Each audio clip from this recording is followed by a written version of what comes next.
Olá pessoal, sejam todos bem-vindos ao canal Juazeiro Cidade Educadora Aula em Rede. Aqui é o professor Etelvino Andrade, professor de História. E a minha aula hoje está destinada ao alunado do 7º ano. E o tema de hoje, escravidão na América Portuguesa. Temos aqui praticamente uma imagem que leva logo a atenção do alunado que está vendo isso aqui, escravidão no Brasil. Esse tipo de escravidão foi dada por cor aqui no Brasil. Mas imagine que é um próprio negro que castiga outro negro, certo? Eu vou explicar para vocês mais na frente por que esse negro está castigando esse outro negro.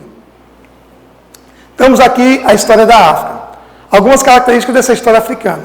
A chegada dos portugueses à África, exploração da terra e do povo, escravidão. Os africanos vendiam escravos aos portugueses, ou eram capturados pelos mesmos, levados às colônias portuguesas como os escravos, como mão de obra. Gente, quando os portugueses chegavam lá no continente africano, muitas vezes já encontravam esse negro preso. Por que esse negro estava preso? Porque existiam tribos rivais lá no continente africano. E as tribos que venciam, pegavam os vencidos e capturavam e trocavam por objetos com os portugueses, principalmente com os europeus, certo? É dessa forma que também o negro lá no continente africano, ele favorecia esse tipo de escravidão. Ok? E por que aquele negro estava batendo no outro? Porque nessas viagens, aqueles negros mais fortes, geralmente o senhor de escravo tirava esses negros e dava uma vida melhor a ele, para eles ficarem como tipo um capataz, certo? Esse tipo de negro, que é o capataz do senhor feudal, era totalmente odiado pela toda a população de escravos negros. Muitos deles tinham mais raiva desse negro do que do próprio senhor de escravos. A escravidão na África. Já havia escravidão na África antes da chegada dos europeus. Os motivos para ser escravizados eram muitos. Entre eles, guerra, pagamento de dívida, troca por comida, punição, roubo, crime, etc., penhora e etc. Pode observar que a escravidão aqui no Brasil se deu por cor. E lá não, por alguns, praticamente, algum tipo de dívidas por troca, por algum tipo de crime ou roubo que essas tribos, ou até mesmo uma tribo enfrentava outra tribo, era o motivo para escravizar essas pessoas. E aqui temos o comércio de escravos, exibido em feiras, vendidos como mercadoria, força de trabalho. Quando o escravo saía do continente africano e chegava aqui em terras no Brasil colônia, esses negros eram levados para feiras, certo? Nas principais cidades do Brasil colônia nessa época, e eram vendidos igual animais, certo? E aqui temos um mapa de quais localidades vinham os escravos africanos. Veja aqui o mapa do Brasil atual, certo? Mas aqui temos o mapa do continente africano. Temos aqui os sudaneses, na Guiné, esse negro que saíam de lá, eles vinham até aqui praticamente para o litoral nordestino, especificamente Bahia e Pernambuco. No Congo, Bantos, Angola e Moçambique, esse negro também saía de lá, do continente africano, e aqui para a região do Rio de Janeiro. Observe que boa parte dos negros que eram escravizados aqui no Brasil vinham dessas regiões, certo, do continente africano. E aqui temos alguns navios, chamados navios tumbeiros, ou navios negreiros, que faziam esse tráfico desses negros, de lá do continente africano para o Brasil. Eles vinham em péssimas condições de higiene, superlotação, fome, doenças, mortes a bordo. Para vocês terem ideia, esse negro, vamos colocar um patamar de 100 negros que saíssem do continente africano. 30% desses negros morriam na viagem. Por que morriam na viagem?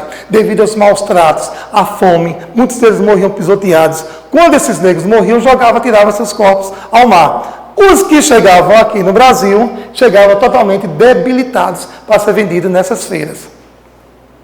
Aqui temos uma imagem de reflexão, escravidão oficial no Brasil de 570 a 1888. De um lado, um negro sendo castigado no Pelourinho, do outro lado, uma família que tem escravos. Esse tipo de escravo do lado aqui, que vocês estão vendo aqui, esse tipo de escravos, esses escravos tinham mais sorte, porque trabalhavam na sombra e dentro da casa do seu senhor. A escravidão no Brasil. Trazidos para trabalhar em lavouras, engenhos, mineração, casa grande, é o chamado de escravos domésticos. E trabalhos urbanos, barbeiros, doceiras, vendedores, ambulantes, etc. Ou seja, o escravo era pau para toda a obra. Existia escravo de campo, existia escravo doméstico, existia aqueles escravos que poderiam ser utilizados em alguns afazeres, em algumas cidades. Temos uma reflexão aqui do trabalho escravo na mineração. certo? Que também é um trabalho árduo e também muito, praticamente massacrante para muitos negros. E a escravidão doméstica, como eu disse a vocês, esse tipo de escravidão aqui também ficou presente aqui no Brasil. Esse tipo de escravo, ele é o mais bem respeitado do que os demais. Ora, escravo, ninguém respeitava o escravo. É tratado como uma mercadoria. Mas em relação ao escravo do campo, esse tipo de escravo, eles estavam numa situação bem melhor do que os demais. Tratamento ao escravo. Tratados como mercadoria, animais, mão de obra, escravo não era considerado como humano. Maus tratos, castigos, morte, caça, se fugisse era igual a um animal, vendidos, trocados e alugados.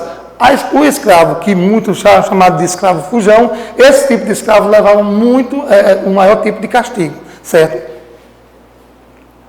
E teve resistência a esse tipo de escravidão pelo negro?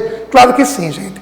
A resistência à escravidão. O escravo reagia de diversas formas. Fugas, confrontos diretos com senhores e capatazes, formação de quilombos. O quilombo mais afamado, hoje no Brasil, foi o quilombo dos Palmares, aqui no Nordeste brasileiro. E temos um desafio para vocês, meu alunado do 7º ano. E o desafio de hoje é esse. Apresente semelhanças e diferenças entre o escravo doméstico e o escravo de campo. Quem é esse escravo de campo? Escravos de engenhos de açúcar e mineração, existente no Brasil colônia. Vocês, meu alunado, vão pegar o caderninho de vocês, vão descrever essas semelhanças e essas diferenças do escravo doméstico e o escravo do campo. Depois de descreverem, vão lá no portal, joguem no portal e desejo para vocês bom estudo e fiquem com Deus.